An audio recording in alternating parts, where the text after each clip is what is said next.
Bonjour, bienvenue au 10 minutes juridiques, votre bimensuel vidéo avec le cabinet d'avocats Landau Associés par VK. Comme tous les 15 jours, des brèves et un grand dossier qui sera le projet de loi ASAP dans quelques courtes minutes, mais tout de suite 15 brèves pour 15 jours. 1. Retour à l'état d'urgence sanitaire. Alors l'état d'urgence sanitaire, on l'a eu avec la loi du 23 mars 2020 jusqu'au 10 juillet. Ensuite, il y a une loi du 22 juin sur des mesures transitoires qu'il s'agissait par un autre projet de loi en cours de prolonger jusqu'au 1er avril prochain. Et ce projet de loi devait avoir des assouplissements utiles pour les collectivités en matière de visioconférence des assemblées territoriales, en matière de lieux de réunion des assemblées territoriales. Patatras, le projet de loi est retiré et à la place, on a le décret du 14 octobre 2020 sur l'état d'urgence qui est rétabli. Si on dépasse le délai d'un mois, il faudra repasser par le Parlement avec, comme vous le savez, couvre-feu, réactivation du chômage partiel, nouvelle application anti-Covid, tous anti-Covid. Très bien. Autre loi importante, la loi européenne sur le climat. Voici un certain nombre de détails sur, en première lecture, une adoption par le Parlement d'un texte extrêmement ambitieux sur les questions climatique. Autre loi, le projet de loi laïcité, c'est le nouveau nom du texte séparatisme. Voici quelques détails. Loi ancienne, par contre, c'est la réforme de la DGF qui a été censurée pour la partie intercommunale par le Conseil constitutionnel, dans le cas donc de la dotation d'intercommunalité. Sauf que le Conseil constitutionnel a estimé qu'effectivement le prélèvement qui touche certaines communautés, pas d'autres en fait, était contraire au principe d'égalité, mais que ça serait tellement le bazar d'indemniser les communautés victimes on ne va même pas différer dans le temps l'application de la censure du Conseil constitutionnel, mais tout simplement ne pas permettre de la soulever dans des contentieux, en tout cas pour les contentieux futurs. Diable. 5. Toute une série de décisions étaient rendues de manière intéressante sur les règles de contentieux. Il y a une règle, par exemple, c'est que quand il y a un problème de voie de recours, eh bien, le fameux Arexabage nous dit que j'ai un délai indicatif d'1 an pour agir. Eh bien, cette règle, ce délai d'1 an, modulable et raisonnable, s'étend aussi désormais au rejet implicite de recours gracieux. Le juge nous dit aussi comment il va apprécier ses propres fautes au titre de la responsabilité de l'État, donc pour faute du juge administratif, y compris sur des questions de droit européen. Réponse quasi exonératoire, bien sûr, par le Conseil d'État. Cristallisation des moyens, eh bien, quand on ne peut plus ajouter de nouveaux moyens, ça va s'étendre aussi aux moyens qui seront soulevés par les intervenants, bien sûr. Fonction publique maintenant, litige sur la rémunération d'un agent. Une décision a été rendue par le Conseil d'État sur le fait générateur de la créance et donc le début des prescriptions sur la rémunération d'un agent. Autre élément, le fonctionnaire qui fait l'objet d'une procédure de licenciement pour insuffisance professionnelle n'a pas droit à recevoir préalablement communication du rapport de saisine de l'instance disciplinaire. Circulaire de l'État sur le télétravail à l'État, mais dont les employeurs territoriaux s'inspirent en ce moment. Et puis, censure un petit peu tonitruante du Conseil constitutionnel le 15 octobre sur les règles de rupture conventionnelle pour les fonctionnaires avec l'employeur, mais ce n'est que sur la question des syndicats qui peuvent assister l'agent. 3 nouveautés en matière scolaire. Un tiers peut attaquer un projet éducatif territorial. Selon quelle procédure? Conseil d'État du 9 octobre. Une école publique ou privée peut ne pas avoir de cours d'école. Il faut combiner le théâtre de Paris et un théâtre de Lyon. Et une prime a été faite pour une indemnité de responsabilité pour les directeurs d'école pour la rentrée scolaire 2020. Chose qui semble plus immuable, c'est le droit des chemins ruraux.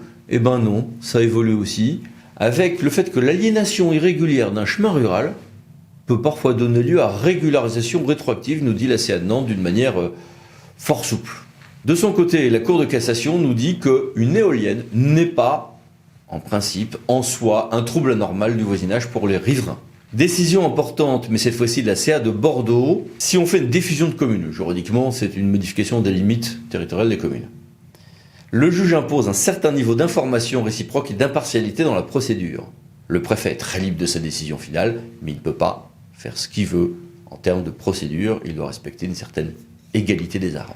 Légèrement plus au sud, le théâtre Pau nous a dit que on peut faire payer l'accès à une manifestation sur la voie publique. Ça, on n'en doutait pas. Et si celle-ci était gratuite autrefois, eh bien je peux faire un tarif, mais uniquement pour les non-résidents, en l'espèce pour les fêtes de Bayonne. La CA de Nantes, de son côté, a éclairé le point de savoir si les règles d'un plus peuvent ou non varier en fonction de l'ancienneté des constructions d'une même catégorie. Et puis on a toute une rafale passionnante en matière de droit des contrats. La notion même d'ensemble contractuel a été définie par le Conseil d'État qui confirme qu'il en assure le contrôle. Si j'ai une somme qui est exigée d'un concessionnaire, à quel moment sera-ce une redevance pour service rendu, une redevance d'occupation domaniale ou un impôt? Le Conseil d'État définit plus précisément ces trois notions et nous dit que quand ce n'est ni une redevance pour service rendu ni une ORDP, eh ben, ça sera un impôt. Un arrêt important a été rendu par le Conseil d'État également sur les pratiques anticoncurrentielles des entreprises en marché public, avec la possibilité d'engager la responsabilité solidaire, même de ceux qui ne sont du coup pas les co-contractants, et du coup des souplesses en contentieux et en mode d'indemnisation. Et puis une décision très importante sur tout ce qui est procédure concurrentielle avec négociation, Conseil d'État 7 octobre 2020. Les amateurs de contrats publics trouveront leur miel aussi dans cet arrêt du 14 octobre sur les modalités de gestion des appels téléphoniques en matière d'incendie et de secours, 18-112, par la définition et l'avancement sur la notion de droits exclusifs. Mais d'un point de vue plus concret, les services d'incendie et secours verront que tout le régime, notamment d'application qui a été mis en place, explose. Le décret est censuré par le Conseil d'État, tout est à refaire. Et enfin, bulletin municipal. Le bulletin municipal, il est écrit par des rédacteurs. Est-ce que ces rédacteurs sont juridiquement des journalistes? Réponse non pour la carte de presse et non pour les dimensions fiscales de la profession. Maintenant, abordons le dossier, le projet de loi ASAP. Ce projet a été lancé en fanfare le 5 février 2020 et il passe là en commission mixte paritaire dans quelques jours. S'il passe d'ailleurs avant publication JO devant le Conseil constitutionnel, se posera la question des cavaliers législatifs qui peut-être y ont été insérés.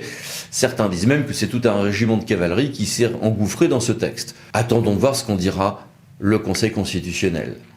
Qu'y avait-il dans ce texte? Initialement, il y avait beaucoup de choses sur les particuliers et les entreprises, mais du point de vue public, il y avait 4 assouplissements. La suppression d'un grand nombre de comités de commission à la suite de ce qui avait été fait dans la foulée de la circulaire dite Édouard Philippe. 2. Déconcentrer un grand nombre de décisions, faciliter toute une série de mesures pour les démarches des Français, des justificatifs de domicile, etc. et réformer un certain nombre de régimes, dont celui des autorisations environnementales, plutôt à la marge, initialement en tout cas. Et puis, il y a eu plein d'invités dans ce texte, par exemple en matière de marché, déverrouillage d'un grand nombre de cas où on pourrait faire des marchés sans publicité ni mise en concurrence pour motif d'intérêt général. Notion débattue et compatibilité avec le droit européen qui va donner lieu à des belles jurisprudences si ce texte passe. Seuil remonté à 100 000 € pour les marchés de travaux pendant un certain temps, provisoire. Recours obligatoire au PME pour certains contrats globaux, souplesse pour certains marchés d'avocats, protection des entreprises en redressement judiciaire en marché public. Et beaucoup d'autres choses, en fait, sont dans ce texte. Alors, là-dessus, quelques questions à monsieur Jean-François Longeau, qui est sénateur du Doubs et qui a présidé la commission spéciale sur ce texte. Monsieur le sénateur, bonjour, merci d'être avec nous. Bonjour à toutes et à tous. Alors, première question. Êtes-vous favorable à ces assouplissements en matière de marché public? J'y suis totalement favorable, car de telles mesures, qui d'ailleurs reprennent certaines déjà adoptées par la Haute Assemblée, dans le cadre de la suppression des surtranspositions des directives européennes. Je pense notamment à l'exclusion du champ de la commande publique de certaines prestations en matière de représentation légale d'un client par un avocat dans le cadre d'un contentieux et de conseil juridique par un avocat. Certaines autres mesures issues de la navette parlementaire permettent également de faire face à l'évolution du contexte entre l'examen au Sénat en mars et l'examen à l'Assemblée nationale en septembre de ce projet de loi. Ainsi, l'accès à la commande publique des entreprises en difficulté et des petites et moyennes entreprises est facilité. Et en droit de l'environnement, monsieur le sénateur? Certains articles transcrivent des recommandations issues du rapport remis au Premier ministre par M. Karbarian le 23 septembre 2019 et relatif aux mesures nécessaires pour simplifier et accélérer les installations industrielles. Sur ces dispositions, la commission spéciale estime que le projet de loi trouve son équilibre, un équilibre satisfaisant entre la défense de l'environnement et le besoin de vie économique. Plus précisément, concernant les mesures relatives au projet d'installation éolienne qui ont été très commentées, je me félicite que ce projet de loi associe davantage les élus locaux. Et pour ce qui est du citoyen, de l'habitant, je salue la philosophie visant à rapprocher certaines décisions administratives de nos concitoyens. Dans cette déconcentration bienvenue, la commission spéciale du Sénat a approuvé celle qui concernait les décisions dans le domaine de la culture, dans le domaine de la santé, ainsi que celles relatives aux modalités d'inscription à l'examen du permis de conduire.